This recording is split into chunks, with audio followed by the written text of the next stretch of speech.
Justin Pearson, welcome to the show. Welcome to High Pick Times. Thank you for having me on your show. I appreciate it. Let's rock and roll. We're very appreciative of your time and energy, and we're both big fans of your work. We've been following most of your musical projects over the last 15, 20 years, if not all of them. So we just have so many questions, and we're just really appreciative that you can spend some time and we can hack into your lore. Yeah, exactly. We can hack into your lore and sort of do some deep digging, if you will. A deep dive. Yeah. A deep dive into JP. I appreciate the fact that you want to talk to me. Really? Wow. I don't know, like so much stuff. There's 200,000 plus new songs that come out per day. So like if you're picking me for something I did at any point in my life, I appreciate that. There is so right. much music. Is it really? Did you say 2,500? 200,000. Oh my! 200,000 per day. Yeah, it's fucked. That is fucked. We've been talking about this a lot, though, like the concept of like mainstream music, because media is split in so many different directions that there'll be musicians that have millions of listeners, and I've never heard of them. Like you have to be like a mega conglomerate, Totally. right, to get that kind of. Yeah, like do you relate to that, JP? Where like there's maybe a friend tells you about this big pop artist, and you're like, I've never heard of them, and they have like 20 million monthlies on Spotify. That's a loaded question. I don't relate to a lot of stuff that humans do, but and I also don't ever listen to Spotify at all. So it's really, so I miss a lot of stuff, and Fair. I kind of like it like that, because then I don't know, maybe because I'm older or whatever, but I like that, like the things that I discover like in the real world naturally, where it's tangible. I've seen the artist perform and I've spoke to them, or I've seen them, I don't know, or I've seen their record or something. Yeah. Those are things that like, those are the ones that I follow. But if people tip me off the stuff, I appreciate that. I don't really have an algorithm telling me, check this out. Right. You're still getting it organically. It's nice.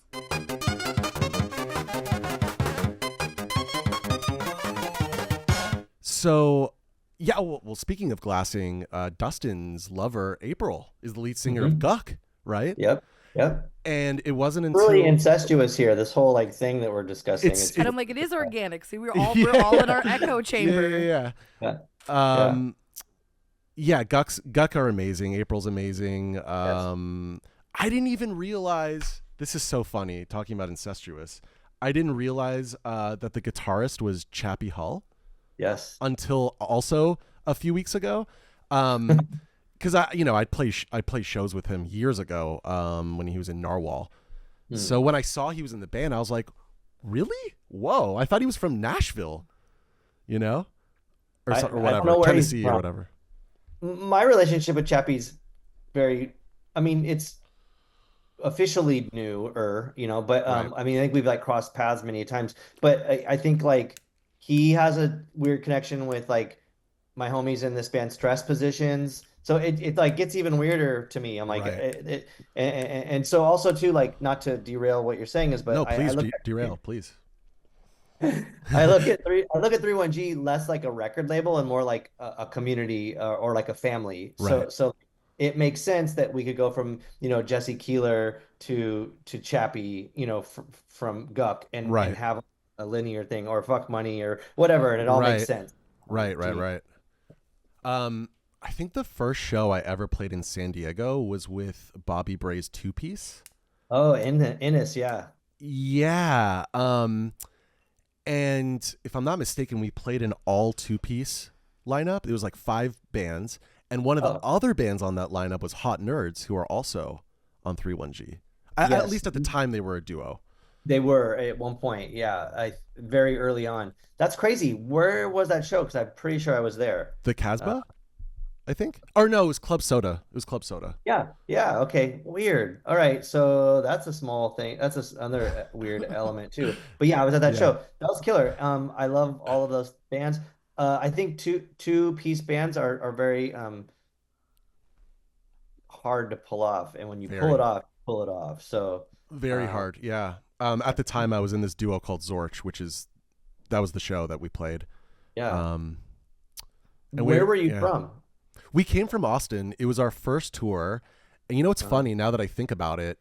That same tour was the tour that Kathy Pello from Sargent House, quote unquote, scouted us because we played The Smell, and she came, and then we got signed to Sargent House like 2 seconds later. So, Well, I don't. Good for you, I think. no, I don't know. not good for Yeah. no. Fuck Kathy. Well, Hey Kathy, got- fuck you. Yeah. I never know where people stand on that because I'm like, oh, she's still around, and like no one cares about what. It's so weird. I know. It's because like she kind of got canceled, but it's very obvious she's still pulling the fucking puppet strings behind the curtain to some degree. Or like, because I trip out on like the canceling thing because I jokingly am like, I'm ready. Let's get me out of here. Let's get it over with. and then I think like, oh, this is gonna get me canceled, and it doesn't. And then there's like shitheads that just fuck around and like they're still like doing fine. I can't wrap my head around it. It's a very bizarre concept that I think is largely based on public opinion and clout, right? There's like, I think a lot of times things get stripped from nuance, and people in general are messy. And I've seen it a million times before. Somebody that maybe doesn't have the right connections or isn't as cool as somebody who's maybe a little problematic gets excommunicated, while people that are doing like outright heinous shit, That's so true. people are like, well, but It's like with Trump, right? He gets like 90 chances, right? people are like, well, you don't understand. But when it was a 12-year-old girl, you're like, what? There is no but. There is no but. There is no but there. But like, I think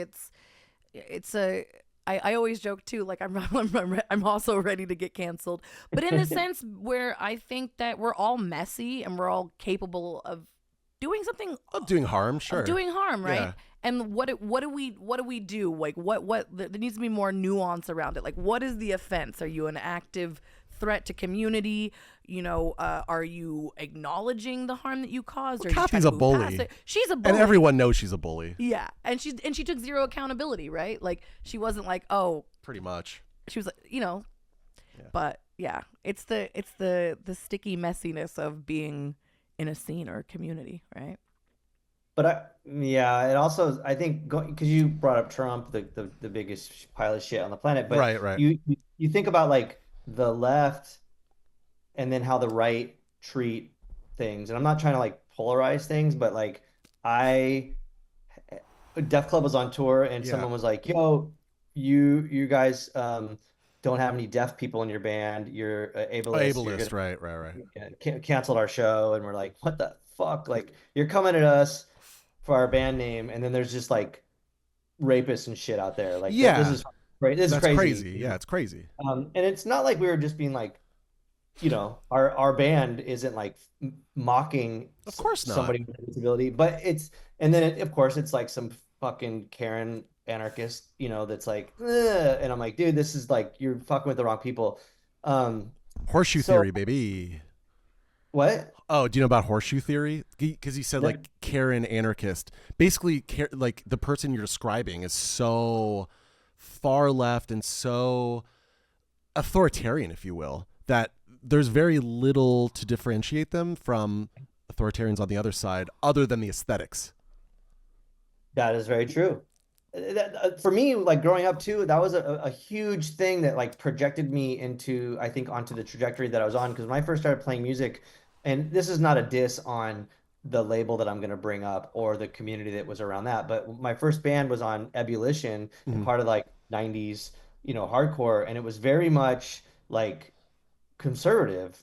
You couldn't fuck around. You had to look a certain way. You couldn't whatever. And I just remember like Heart Attack magazine, which is associated with Ebullition, was like trashing Antioch Arrow, and at the time I was like, Antioch Arrow is the fucking best band ever. And so I was like, whoa, this is crazy. You're like kind of drawing the line in the sand and picking on this band who I felt was like very much punk and hardcore, but they weren't saying the same bullshit that like every other you know, His Hero's Gone second rate version was doing. And no, Right, right. not dissing His Hero's Gone at all. But what I'm trying to say is like everyone was like following suit. Like we have to look like this, we have to say this, we have to do this, we have to do that. And I'm like, yo, there's these punks over here that are doing rad shit. They look weird, they sound weird, but they're also playing Food Not Bombs benefits, and they're also speaking out against, you know, whatever oppression, you know, it's fucking pick a topic. Right. You know, like this is like the punk shit. So I was like, I'm gonna go that route because fuck this bullshit. And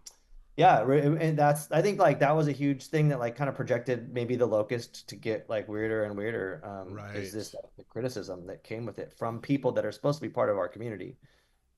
Right, and it's almost like they become the inner police or whatever, like the social police. Yeah, no, everybody talks about like fuck cops, kill cops, and it's like kill the cop in your head. Like why are you're so obsessed with like, especially when it comes to subcultures, right? Where it's like you're punks, and it's like, well, there, you know, there's a big like there's always the big, you know, discourse around like who's a poser, right? And what's posing, right? Yeah. And you have grown ass people being like, nah, that guy's a poser, and I'm like, baby, why are you worried about being called a poser or your stud count? What are you doing for your community? What else do you have going on in your life? What real punk shit are you doing? We don't need another Discharge tribute band. Like it's really unnecessary, you know. But it's, I don't know. It's funny that everybody kind of gets like stuck in that little bubble, and it's very cannibalistic. Yeah, very cannibalistic. Where you like, it's like the rage starts in a valid place, right? But then you start going on a witch hunt, right? You're like your own. You're gatekeeping so hard that you become the poser that you were trying to become keep what out. You hate. Yeah. Mm-hmm. Yep. Yeah. I think. Yeah, JP, what do you think? Humans are unnecessarily complicated socially, and I heard this really great quote. Fuck, who said it? It was George Carlin or something. He was saying like, he's like, I like all people like as individuals, one of them, that like even if I have nothing in common, I like them. I can talk to them, I can have a conversation. But when you add 2 or 3 or more, they become a fucking asshole in this pack mentality. And I was like, oh my god, yes, really, really cool. Because I think like holy I shit. get, you know, I struggle like with the like punch a Nazi idea, you know, like I do too. I mean, fucking punch Nazis, yes. Yeah. But like, no, I get what you're saying.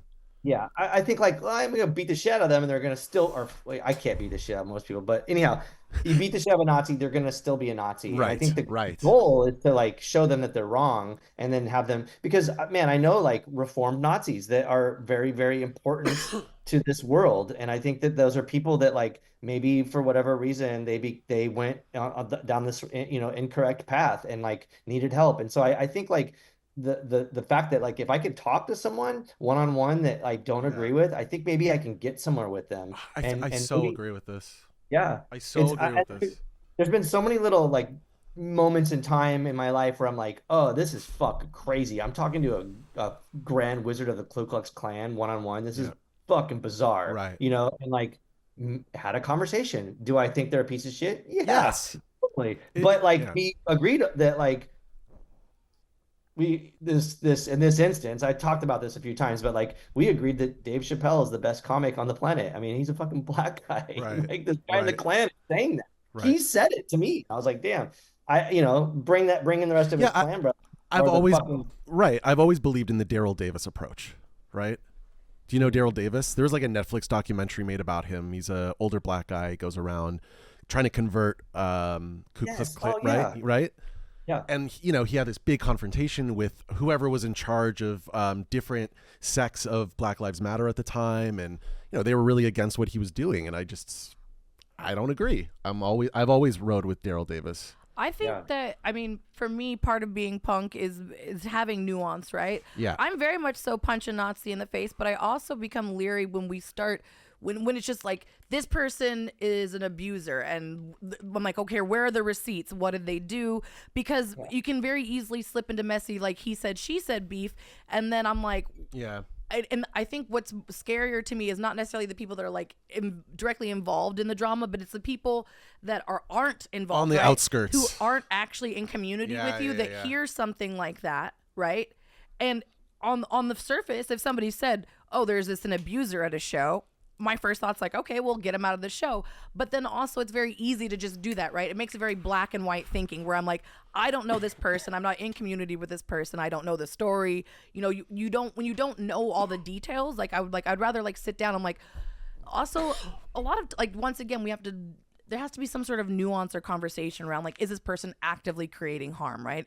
If them being in community, like maybe some people, like you said, like there's reformed KKK members or like skinhead Nazi types. And it's like, well, somebody has to show people the right way. Yeah.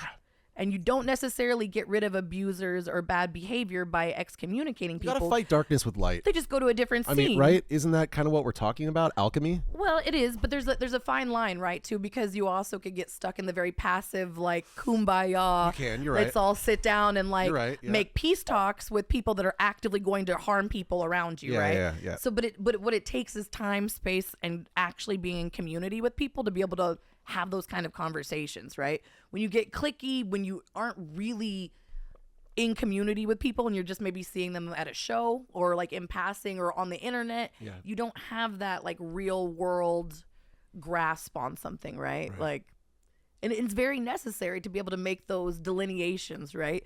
Because the big joke I feel like growing up punk, right, is like you get canceled, especially on the West Coast. You get canceled in one city, you just move to Oakland.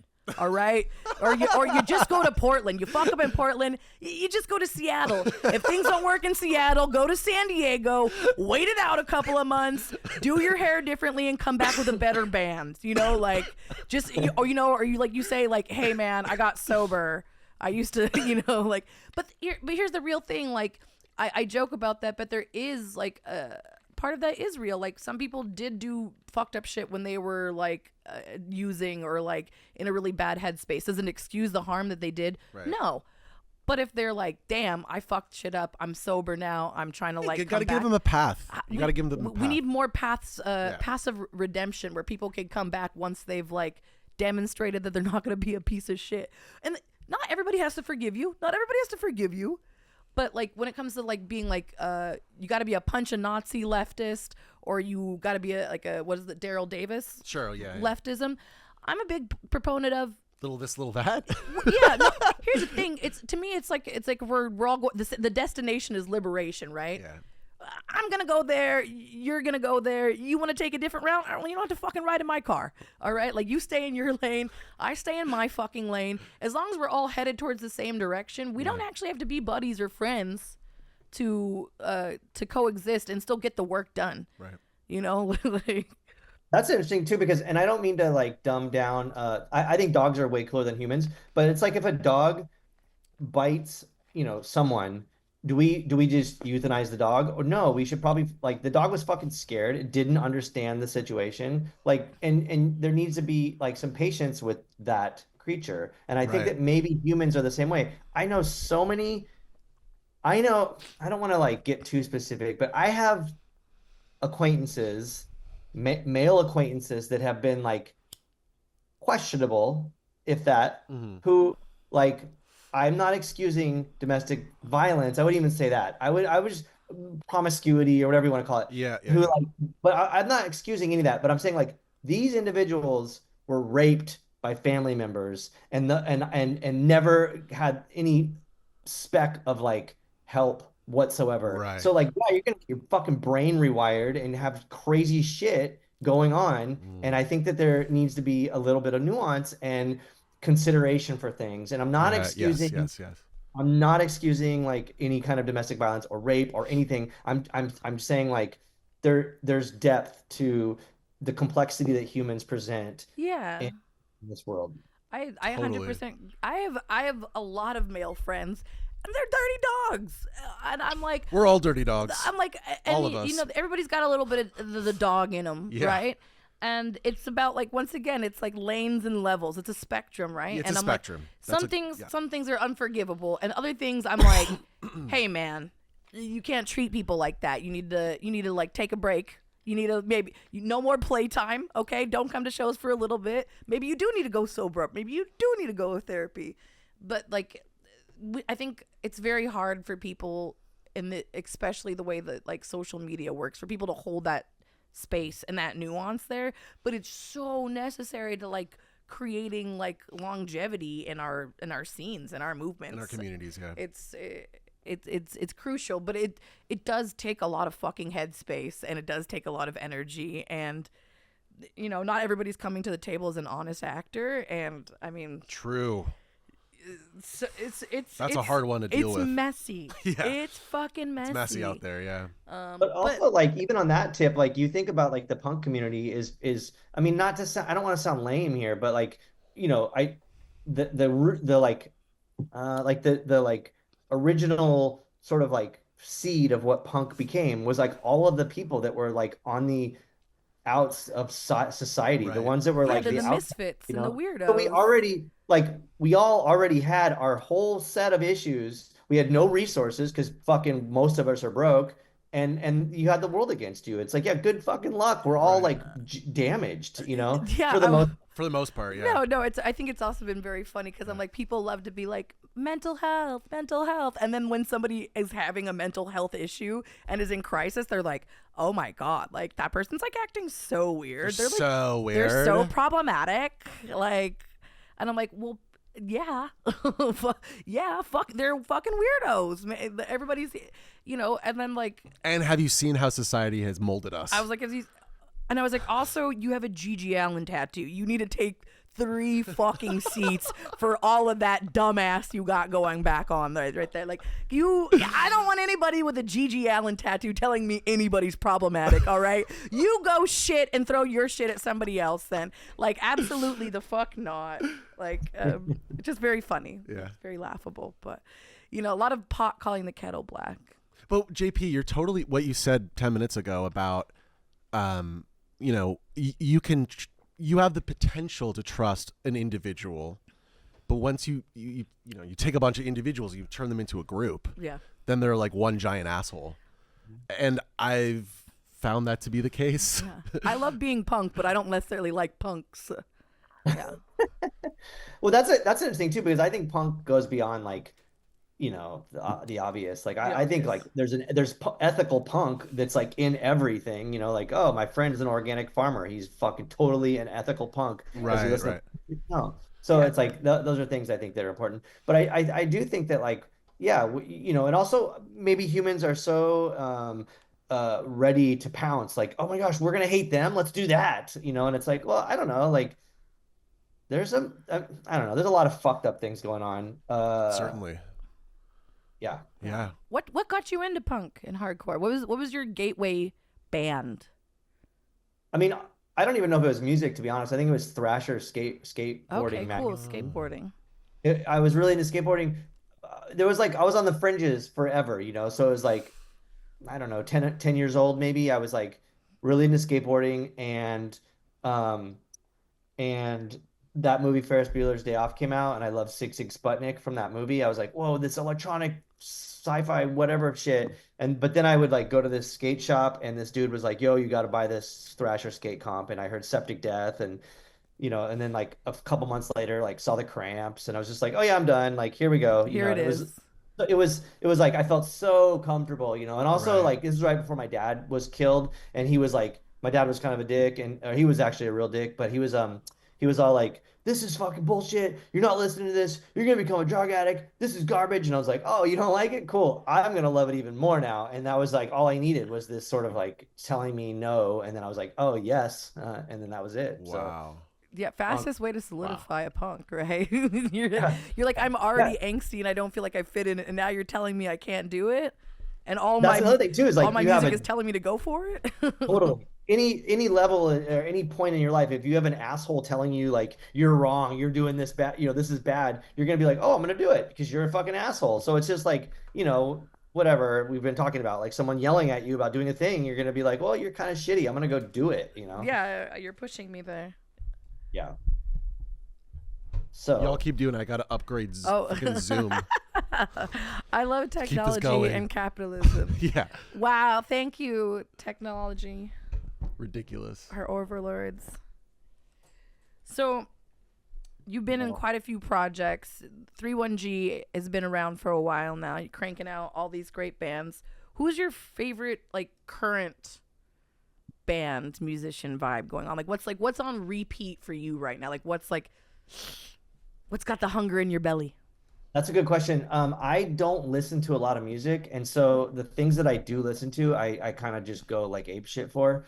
And so a lot of times it's like something that I'm releasing on 3-1G that I'll just be like completely absorbed with. Right now it's Fuck Money. We've been talking about them. Like Yeah. there's something about that song Belts that just like does it for me. But that their whole LP that comes out tomorrow, well, this will probably not air at the same time, but when their album is just like it's just doing it for me. And same with anybody else that I'm like remotely linked to, Guck or like Here's Collective, or I mean all of the homies that I associate with are the people that I love, and so therefore I love the language that they're speaking, and the sounds they make and who they are and the art they create is so important to me. And so um I don't want to be like, yo, 3-1G only, because I mean I feel weird about it. Like I'd be one thing if I was like my own bands, like, I'm over here sucking my own dick. I'm trying to say like my friends and my family and this community that like they've allowed um I don't know, me to sort of curate or something, but like they're my friends and family that I really admire and love, and I'm so grateful that I'm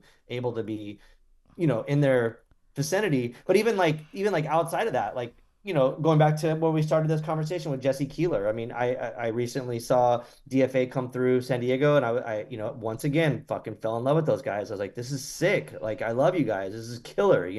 So I think it's like, for me, there's music, and that's great. But for me, what really does it for me is like the music, and then what's behind it, the people that are involved in it, and knowing them and appreciating them and loving them. And I think that's really, really important for me.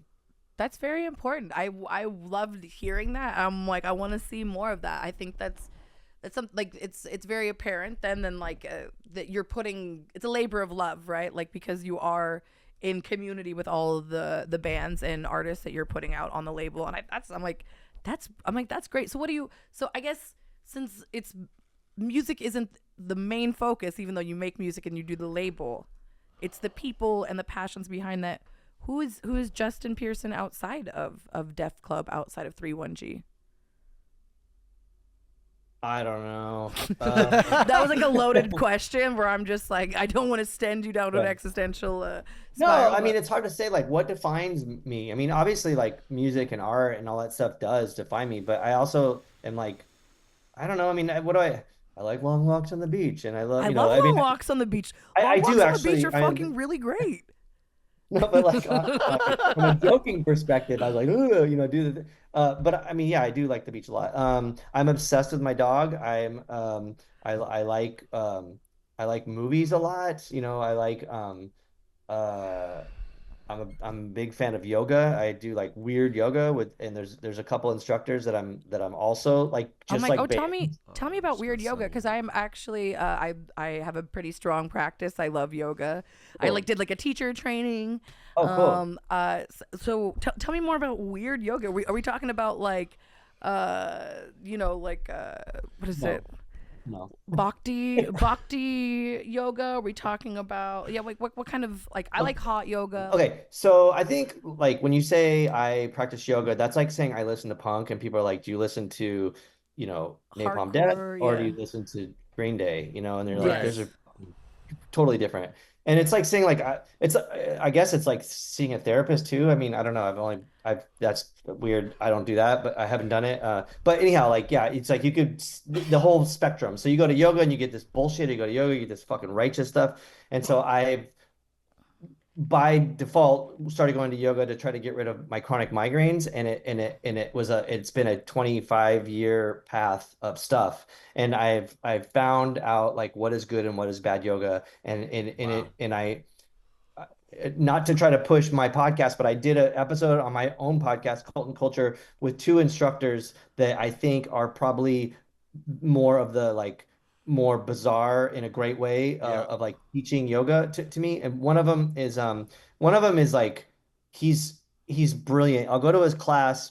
I feel like some of his stuff's kind of rooted in martial arts, but it's not like combativeness or whatever, but like he has like this nuance. But I'll go there and I'll take the class and I'll be like, what the fuck are we doing in my brain? What the fuck are we doing? This is crazy shit. I don't understand what's going on. This is so weird. And then as soon as I walk out, I'm like, oh shit, that's what we just did. And I feel it. And I'm like, I love whoa. that. And that's something that I don't think I could get at any other class. And so I'm like, that's what I really want, because I start messing with parts of my body that I wouldn't normally address. And he's very articulate in his instructions and stuff. And so anyhow, and I think he's just a really great guy. Also, too, like, What's his name, by the way? Just his name is Nam Shanterwin. So, okay. and it's crazy because the other day he has this like class on Sunday. I go to this studio. I'm very lucky. I go to the studio for free. I have unlimited, and I go every day. So anyhow, I go to this class, and it's full. And he comes in, and he's like, he doesn't need to do this, okay? And this is why I think he's brilliant. Beside from his class, and I think this also kind of ties into like why I like bands. I want to know them. I want to love the band member. Yeah. So he'll come in, sold out class or whatever, and he comes in, he's like, my wife's a designer, and it's really weird because she hates AI, and I'm not here to debate if AI is good or bad. And I understand why she doesn't like it. But he's like, but for me, I really wanted to make this image of Trump with the Hitler mustache, and AI wouldn't let me do it. And he's like, you have to change the prompts, and you have to put like Charlie Chaplin mustache or toothbrush mustache. And all this. He's like, and so he's like, so if you want to make a Hitler, or if you want to make a Trump image with a Hitler mustache, you have to be creative. And then immediately he's like, okay, so everyone, let's get started with this thing. And I was like, dude, that's crazy. He totally did not have to say that. Had nothing to do with yoga whatsoever. And I feel, and I don't know his objective, but I feel like it was like, I'm gonna fuck with you if you're a douchebag out there, and kind of like let people know, like what's up. There's a lot of this, like, I mean, check this. I'm reading this book right now. This is kind of crazy. Fascist yoga. It's fucking insane. I've heard of that book. Yeah. And so anyhow, I that's the kind of shit that I like. And then so on my podcast, we had two yoga instructors. The other one is an instructor. Her name is Jamie Lee, and she is also equally as fascinating. She's a mortician, so she has like the craziest. Like she'll be like, I chopped off 6 heads today, and I fucking did that. And I'm like, what the fuck? Or she's like, you should have seen this guy's dick tattoo that he, whatever. And then she's like, yeah, we're gonna do this class. And like her class is very it's a power flow usually that I go to. It's very hard, and I like that. So the two together really are what do it for me. But it took me a while to like wrap my head around what is good and bad and what I need and because I do see like benefit in like yin or other styles. Right. But for me, I'm like, I want to get fucking wild and do this crazy shit. Yeah, anyhow, so that's my take. I like that. I love that take. As somebody who is also very into yoga, and also when it comes to yoga, it's like punk. Is it Green Day or is it something, a deeper cut? And I think that I would also enjoy that. Like I like to talk, when I talk to people about yoga and I talk about yoga classes, I always like to say, like, what you think of as yoga is 1/8 of the practice of yoga. What you're actually practicing is asana, which translates to seat. So whatever you do in that class is to work your body and do different things to prepare yourself to be able to sit for a long time and then do the other 7 parts of yoga, right?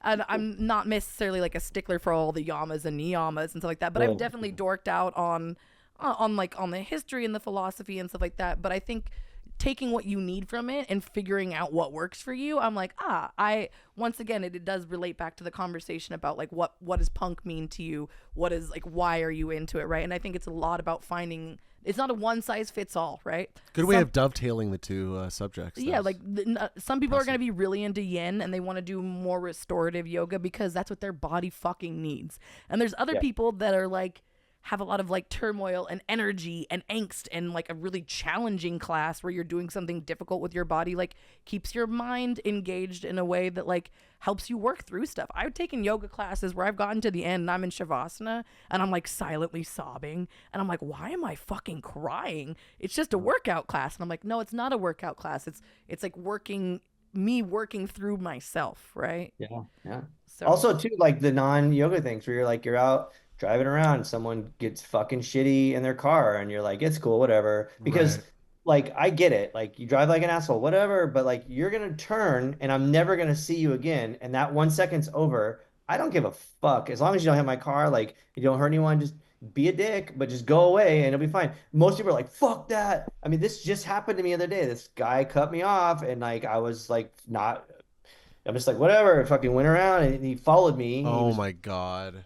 But it was crazy. He followed me, got out of the car. This is the craziest shit. Okay. Not to tell this conversation. No. I want to know about this. This is he was about to hit me. Like he was like on my ass. Yeah. I'm like trying to avoid him, fucking trying to go to IKEA to buy another record shelf for like bullshit, you know. And I'm like, just leave me the fuck alone. Anyhow, he like almost hits me. He pulls up. I see his door fly open, and he gets out.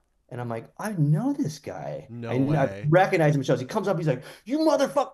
JP? Oh my God, what's up? And I was like, dude, you're acting a fucking fool. You're mad about some bullshit that you did. And I was like, you need to chill the fuck out. Get back in your car, dude. You're acting like a fucking asshole. Get out of here. And I just bailed. I was like, this is crazy. The fact that he like got so mad, I was like, that guy needs to go do a bunch of yoga and needs to chill. Totally. Like, Holy shit. like, and is he a fellow musician or just like a guy he's that just like a dude that I would see at shows. I don't actually know what he does. Right. I've known him for 15 years from like seeing him at shows and stuff. Yeah, just see him around. Yeah. It's just like really crazy. But I was like, dude, like, what were you gonna do? What if I was like what if I was like my mom, like like a 75-year-old woman, and you came up to like kick my mom's ass? I'm like, you're just a fucking dick, man. You're just a bully. Yeah, you're a bully. You know?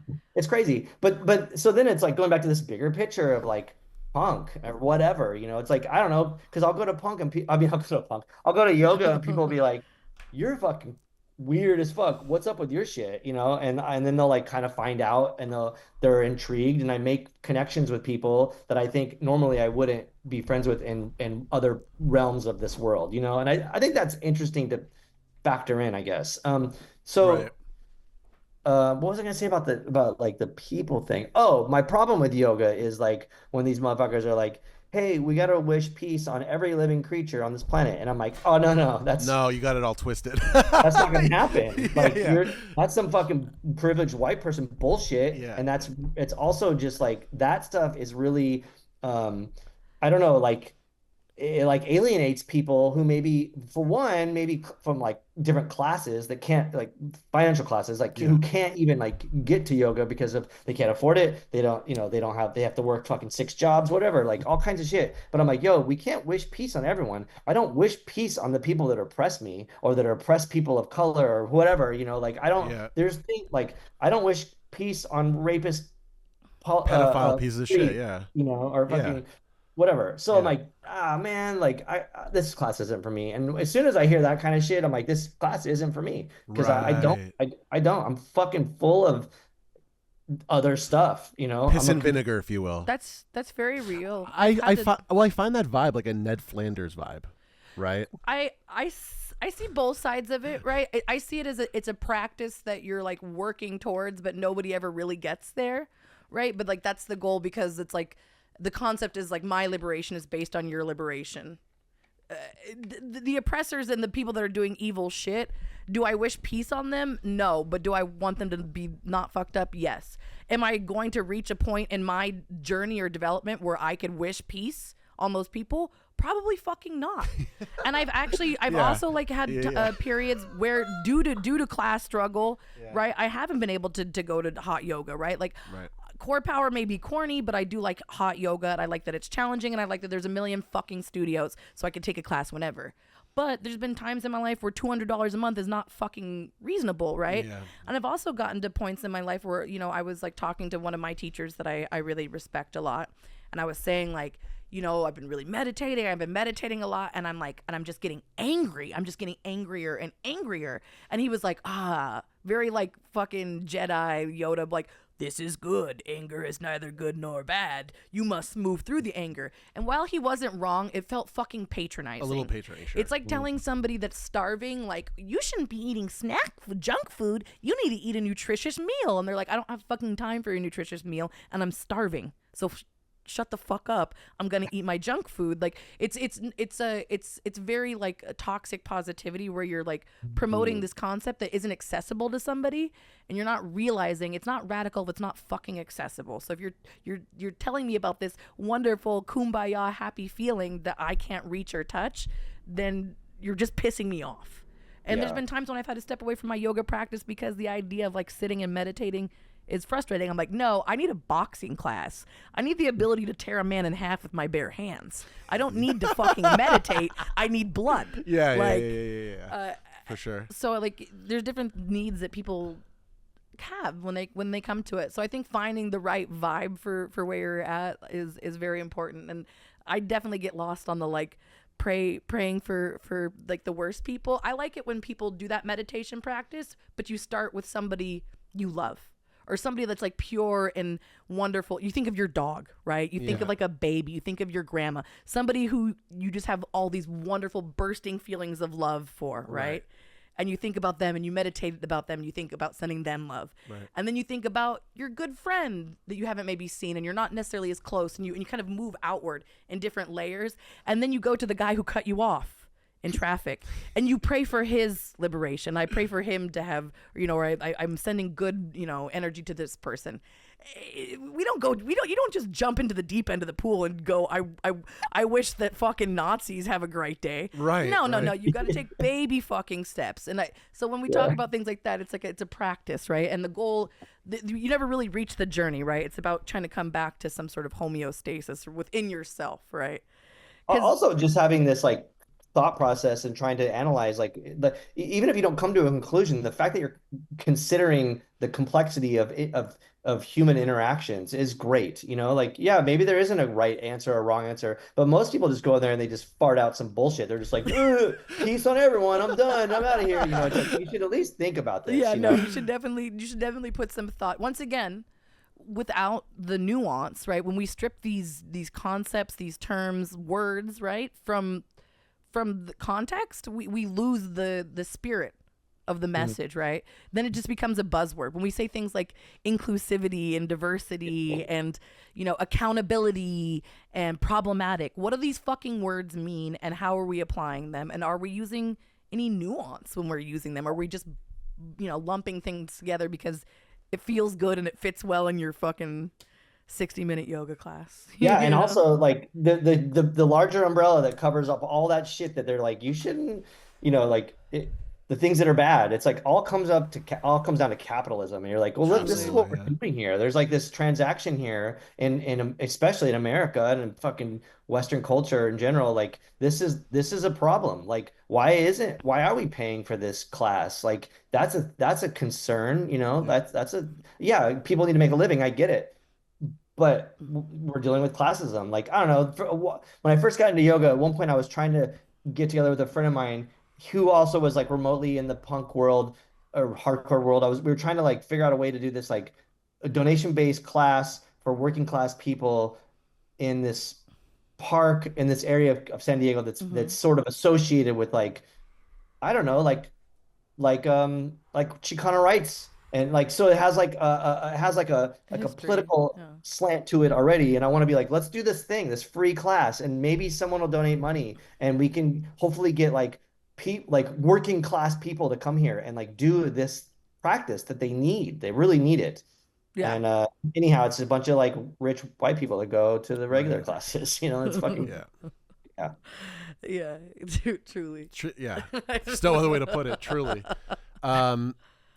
But okay, so just back to your musical history. So Che Cafe was a place that you saw a lot of shows at, when you were a teenager, and I'm sure you've played Che Cafe a million times as well. I think that's the one of the last times I played San Diego. I think was that, now that I think about it, was Che Cafe, like an early show. But well, what were some of those shows? What were some of the bands? What were some of the acts that you saw there that really like changed your worldview and your musical aesthetic values and such? I mean, I hate being like, that's a loaded question, but it is a loaded question. So like, I would like load that potato, baby. I think I went to the Che maybe when I was 13.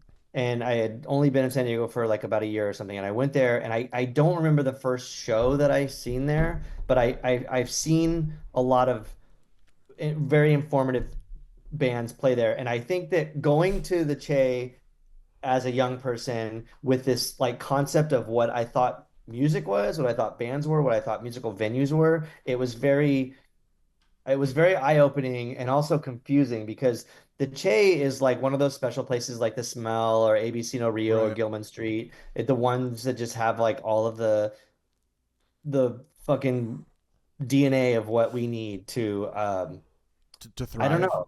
Yeah, but like the special shit that like helps people survive in this planet. So I would go and I would see shows there, and there was a sense of community and camaraderie with the bands. That was interesting to engage in. And then the fact that it was like, vegan food being served there, and it was like, I don't know, there was just so many levels to like the actual Che, and the fact that it was named after Che Guevara. Right. There's like murals of like all these other activists on the wall. There was a lot of like politics involved in it, in like what, 90.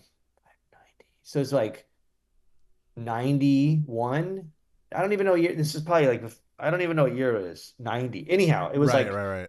89 maybe. Anyhow, it was like, no, yeah, it was like 89, 88. Anyhow, it was like back then it was crazy. So you go there and there'd be a lot of politics, a lot of like really righteous shit, and there'd be a lot of neo-Nazis because in the 90s we had that in San Diego.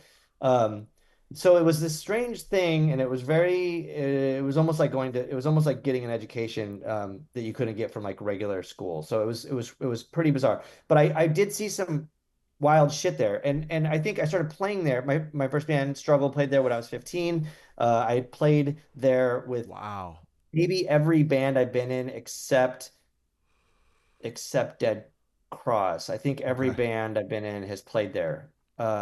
So it is a special place for me, and I think that's really, really important. Stuff I've seen is crazy. Like I saw Chumbawamba there. That was It was holy shit. It was fantastic. I've seen. Was it pre tub thumping too? Right, like pre. They only had Nevermind the Ballads out at the time. I think it was pretty. They were pretty raw. It was great. Right. I saw one of the best shows I ever saw. That was Downcast, Born Against, Rorschach, Chain of Strength, Heroin. I don't know. It was like this crossed out. Those are all those bands played a show. That was insane. I had chickenpox and I knew I shouldn't have gone. Whoa. But I was like, no fucking way I'm missing this show. And I gave the singer of Struggle chickenpox. I had to go. You had chickenpox at 15? I think I was 15, yeah. Isn't that rare? I don't know, but I was like, I got it. I think I just passed it off as like bad acne, but I definitely had chickenpox. Wow. That's fascinating. Yeah. So there's like tons of rad shit that I've seen there. And then even like recently, Def Club played with Unbroken at the Che. That was very special for so many reasons. I mean, Broken obviously, and then like just to go and play a show that my friends are at, their parents are there and their kids are there. I'm like, this is crazy. There's 3 generations of humans here to experience this thing at a very special place. So yeah, the Che has like so cool. much, but it also has changed a lot. You know what I mean? I feel like an older asshole at sometimes because I'm like, I don't know what's going on. I don't know how to book shows there. I don't know who the fuck any of these bands are. I don't really want to go to these shows or whatever. Yeah. But when I do go there, it's awesome. And I think maybe I don't know. Yeah, the Che. It's a great place. I'm so grateful for it. It's definitely helped me in life. I will say that. I've seen like that's a beautiful thing there. Yeah. One time that band, The Offspring, who I think are terrible, opened for Struggle there. That was weird. Yeah. I've also what seen, era of Offspring? Like post Smash? I don't know when he posted whatever. It was just, it was like they were back in Oakland. Me as fuck. I'm like, I don't know. I don't like that band. Yeah. Before they were like it was like after the fact. I was like, holy shit, that band's huge, and they opened it for us at the Che. That's weird. But I mean, I saw Blast there. That was great. I've seen, I don't know. I probably have seen like every Crossed Out show. Oh hell yeah. Which is wild. They've only played, I think, 16 or something shows total. Yeah, I'm like, how did you get that so many times? Like that's the majority of them are at the Che. Okay. But yeah, there's so many things that I've gotten to see there, and I'm grateful for the Che. Really, I really am. And the generations of people that did all the work to put on those shows. That's a beautiful thing. Just like really quick little story. I think Bobby came to see Zorch open for Terra Melos there. He showed up with Rob Crow, and then they took us on like a pub crawl, and Rob paid for everything. Okay. It was like 20 of us. Yeah. It was crazy. I couldn't believe it. We went to one place, then another place, and he's like, "Yeah, don't worry about it. Have as much as you want." Oh my god. And I think we tried to see Melt Banana, and we literally showed up. Me, Bobby, Rob, and like Nick Reinhardt and Zach. I think all 5 of us. I thought you were gonna bring all 20 people to the Melt Banana show. No. At this point, it was just 5. We tried to see Melt Banana. We saw them for literally 10 seconds. Because like our shows were happening at the same time. Okay. Then we went on the pub crawl. That was the order of events. Beautiful, right? Yeah. I like that. Yeah, like we met up with people after the Melt Banana show was done. That's when the pub crawl 20. I love when an organic night like that happens. Yeah, and then we went on this crazy San Diego pub crawl, and it was like just a wild night. I'm always trying to cram like 8 shows into one night. I'm like, oh, are there 4? And I'm like doing the math. I'm like, well, if I catch this set here at 7, and I'm like, no, nobody's gonna. Yeah, go but you're on nutty by like 7. that. You're nutty like you always try, but you usually. I know now not to try to do more than 3 shows in a night. But here's the thing. I know my crowds, and I know what kind of show I'm going to, and I know which ones are running. What city are you in? Los Angeles. We're in LA, yeah. Yeah, I mean, I guess Los Angeles, but like, there's no way there's never more than 2 good shows in San Diego ever. We will get I have varied tastes, right? So like I'm definitely like crossing scenes, right? So there's like 3 punk 2 punk shows, and I'm like, I'm not gonna go to the street punk one, but I'm like, oh, this other one I'll like hit, and then I'm like, oh, there's like a queer gothic cumbia thing, I'm gonna hit that. Yeah. And then I'm like, oh, and then there's like this other like, is that a Boyle Heights vibe?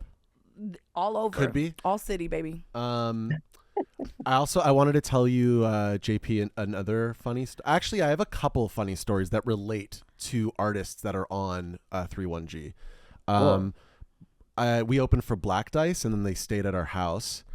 And I'll never forget this one thing that one of the Copeland brothers said. He's like, we were talking about the band Battles, and he's like, it's not art, it's sports. They're not making art, they're making sports. And I was like I knew what he meant, and obviously he was being hyperbolic, but that's fucking hilarious, man. I think the other Copeland brother was like puking because he did like too much drug. Cough syrup. Oh, is that what it was? Probably. They did that at my house and barfed all over the floor once. I knew they were doing something cough wacky. Syrup will do that to you. It's something heroin adjacent. I knew, I know the vibe. My dad was a junkie. I grew up around heroin since I was fucking born, so I know the vibe. Hey, I'm not trying to rat out. No. I already knew. I didn't know specifically it was cough syrup. If they hear this, and they're like, JP fucking said he said that they were By the way, on lean. But can I just say, I love Black Dice. I just want to. So do I. Love them. And I love the like the spectrum of Black Dice. You're like, I love this shit and this and shit. This shit. They're completely. There's 2 different Black Dice. Oh, 100%. When I was 17, I saw. 2 shows. Both are 3-1G artists. One was so this band from Boston called Neptune, where they made their own. Do you remember them? Yeah, the Killer. They had like a weird guitar, or like weird. Yes. Junkie. Exactly. Not junkie, but like no. That's thank you for because that was a better job of explaining it than I would have. I was gonna try to explain it, but I was like, I don't even know. I'm too stoned. But anyway, Neptune opened for Black Dice. That was sick. And like literally 2 weeks later, Zach and I, who eventually became Zorch, we saw Against Me open for Blood Brothers. Oh, that's a very classic aughts show. And that was a special time. Yeah, and I didn't know who Against Me were at the time, and I didn't really like them, to be honest. Oh, it's not your vibe. Not my vibe at all. But Blood Brothers were fantastic, and the show was so intense that after every song they had to like crowd control. Wow. Like the opposite of Travis Scott. Like they were totally doing the right thing. You know what I mean? Like really trying to be responsible. Like, I love that y'all are energetic. Thank you so much. But like, I'm afraid someone's going to get crushed or like. Yeah. I believe that. That era was. That's how fucking intense like their concerts were, you know? I remember seeing an Against Me show at this like tiny record shop back in the early 2000s. and it still to this day is the stinkiest show that I'd ever been to. That's important. And but once again, it was insane. It was packed to the walls. It was like a bookstore, record store thing, and like it was one of those times where they didn't get to clear everything out. So you have like people standing on top of the bookshelves, standing on top of somebody, right? Yeah. And everybody's just fucking crusty, dusty, Carhartt wearing, face tatted up, leftist, and I'm just like, oh my. They had to stop in between every song to like get people off of the band. Oh shit! And then like everybody was just covered. There was like a film I walked out with everybody's sweat, but the energy was very high. It was still. I was like, oh no, I don't know about this one though. Okay, I'm gonna mention a couple more 3-1G artists. This one is I'm so curious to talk about Kool Keith. I saw him. This is like the same era. Like when I was 19 or 20, I was in New York, and I saw him on the subway. I was the only person that knew who he was. Like everyone, like no one fucking knew who that was Kool Keith or whatever. But he was wearing matching green velour suits with his son. Adorable. Wow. On the sub. It was fucking sick. Yeah. That's tight. He's rad. He's so rad. Yeah, he really is. I've seen him live, and he just fucking improvised the whole set. Oh, I like that. The whole show was improvised. See, now that's very punk. That's so punk. It's frustrating for me. I'm like, how the fuck do you do that shit? Like, I have a problem remembering any of my lyrics. I have a very similar brain in that case. As a occasional lead singer in bands, or like co-vocalist or whatever, my biggest weakness is remembering lyrics. Like, I kind of need notes. I'm the opposite. I'm like brain dead. I'm like, those lyrics were ripped from my soul. They're etched into my body. Right. Like, you know words, whereas I remember music, melodies, and like, it's different. I can barely plunk around on the bass. I'm just like, give me a maraca or something. Right. Just give me a little bell. A maraca. Yeah. Okay. Here's one other one I wanted to bring up. Z's. Oh yeah. Yes. Okay. So they've made one of my favorite albums of all time, New Slaves. Mm-hmm. And just big shout out to that record, because like no one talks about it enough. And I actually talked to Wobble, their guitarist at the time, who eventually joined the Men. I believe is Green something Green. I forget his first name. But he was one of their guitarists at the time. You talking about Ben Greenberg? Ben Greenberg, thank you. Yeah. And he told me his favorite album of all time was Le Noise by Neil Young. And I was like, bro, like the set you just did, the solo set you just did was way better than Le Noise by Neil Young. Never mind what you did in Z's. It was still an inspiration, right? But so the show I saw, I played a show with them during South by. They played in an alley. Love that. Like we set up somewhere else, and then they followed us, and they played in the alley, and it was like one of the best shows I've ever seen. What was the instrumentation? So Ben Greenberg on guitar. The sax guy who's always in it, the old drummer before Greg Fox, and who, to be honest, even though I love Greg Fox, shout out to Greg Fox, this guy was a better fit for Z's, to be honest with you.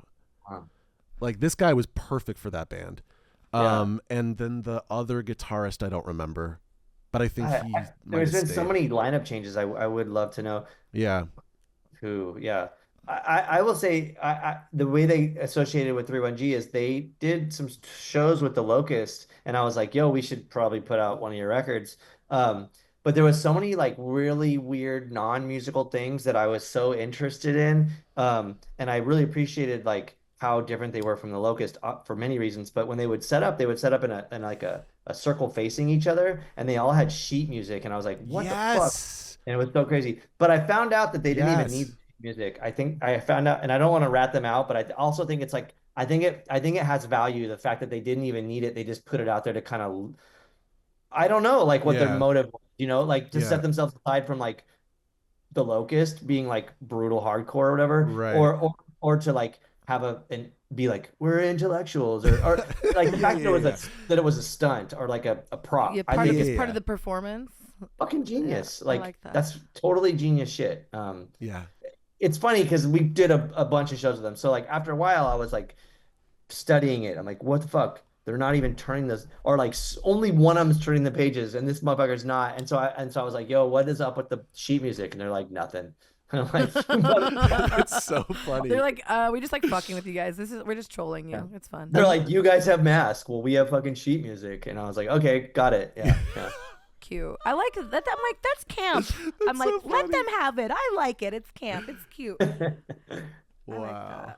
I wanted to ask about, how did you come in contact with Mr. Nick Zinner of Yeah Yeah Yeahs to form Headwound City? Okay, so we both had the same publicist at the time when the Yeah Yeahs just started. And so like they are the kind of band, obviously they've done like one tour in a van, and then they were just like massively big and they toured in buses, and they should, as they should. Right. But I remember there was some like press that came out it was a Decibel magazine with the Locust in it, and our publicist was like, yo, there's a shout out from Nick from Yeah Yeah Yeahs. And I was like, oh, that's cool. That I don't really know who they are. And then so she sent me the master EP, and then the shout out was like like it listed a bunch of bands that Nick liked, and they were like all metal. And I was like, what the fuck? This is weird. Whoa. And so I just thought, like, for one, obviously the Yeah Yeah Yeahs are like one of the best bands in my opinion ever. And so there's that, and then there's just like this cool level of like, oh, they're all into metal and shit. That's wild. And so they came through. They were supporting. It was Yeah Yeah Yeahs, then Liars, and then John Spencer Blues Explosion. So Yeah Yeahs were opening. I think they were opening. They might have been second, but they definitely were not headlining. And I went to go see them and to meet them, and I fell in love with them. I thought they were the best people, and I loved their performance was ripping. I remember that night. Was this Drums Not Dead era Liars, or before that? It was the what's the post-punk? first LP, the black and white one? Okay, yeah, the first album. Yeah, it's like dance punk kind of stuff. Yes, right. Full band. Yeah. Like not. Yeah. So it wasn't the 3-piece weirdo shit. Right. It was like dance punk. Right. And so I remember thinking like, oh fuck, I feel bad for John Spencer, going on after Yeah Yeah Yeahs, and it was like, that is rough. They fucking Camel Walk. It was incredible. And so then I just been friends with them since then, and they got huge. They took the Locust on a bunch of tours. Yeah. All of them were good, but some of them were a little bit challenging for us with their fans. But and then Headwind City started, and then I've done a couple other projects with Nick here and there. I'm actually working on another one right now. But that's exciting. Yeah. Wow. I don't want to talk about it because I don't know if it'll actually happen, but there's something. It might also have Greg Fox involved in it. Oh, I love. By the way, I just want to point out, I love Greg Fox's drumming.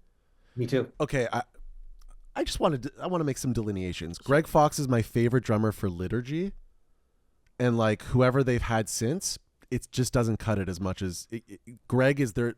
To me, that's the signature drum sound of that band. Personally. Yeah. Yeah. Even though it's his language, like it's his language, yeah. Even though I don't prefer Greg Fox as the drummer for Z's. Look at that. You know what I mean? Yeah. Yeah.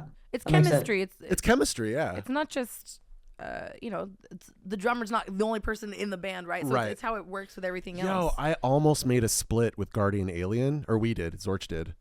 And look at Alex now as Earth Eater. She's just blown up, right? Huge career. It's different fits, different strokes, different folks. It's all different Coke, different boats. Yeah. JP, I wanted to give you a warning about this annoying Zoom time down that they're doing. I see it. You see it too. Okay. And also, of course, we respect your time. So if this feels like a good place to wrap it, or we can send you another link. Totally up to you. I wanted to give you the option. I think you guys are fucking fantastic, and I could talk forever. We can keep going. But I know right now you have another plan, right? My little dog, he keeps crying, and I'm like, what's up? Bud? I think he wants to just go outside, but I'm pro take time with doggies. But I was gonna say, why don't we do like a part 2 or something? You guys are sick, but I think people, maybe their attention spans like, you're fucking talking for over an hour. I don't want to hear that. I when I on my podcast, so it's like we have to stop at an hour because people don't give a fuck, So that's more or less true, yeah. your guys' call on this. Ooh, our wow. Can we get a dog review? Yeah, let's and leave on a dog review, like Here, what's a dog reveal? where we get to see your cute little doggy. Captain. I'm like, I'm also. Oh, see now that's great. This is the way you end a show. Yeah. This is how we fucking do it on the High Epic Times. Look at that cute dog. Yeah. He was crying. Oh, yes. You got the worst breath. At least he's cute though. Oh, I have a pug. It's the same situation. Stinky fish breath, but super cute. Okay, yeah. That's eerie but cute. I like that. That would get me in the middle of the night. I walk down the hallway, I see that, I'm like, is it my dog? Is it? Anyhow, this is Captain. He's so special. He's the best. So, oh, I love that. You want to go outside, huh? You hate this shit, don't you? Yeah, very real. It's been great having you on, Justin. Yeah, you guys are awesome. Yeah, we love you, and we love what you've done for music and the arts, and God bless you, JP. Thanks. And obviously, we'd love to have you on again. Well, let's do a part 2. There's so much more to talk. You know, anytime you want. Cool. Yeah, let's do that. And yeah, we'll also send you some music links. We make music as well. Do that. Yeah, for send you some stuff. But yeah, thank you so much for being on our show. I want to know more about the weird yoga. I go to TJ a lot, so like the LA San Diego TJ route is always cool if there's a cool yoga spot to drop into while I'm down there. Right. You're coming through. Hit me up, and we can go to a class together. I'd be awesome. There's so many times I've taken bands there and shit too, and like everyone's like, "Oh, you got the weird band members." I'm like, "Yeah, they're here." Like, that's who I bring through. Yeah. Hell yeah. That sounds awesome. Sounds great. Well, take it easy. Thanks for coming on. Thanks so much. Thank you. Talk to you soon, JP. Bye. Bye, you guys. Bye. Bye.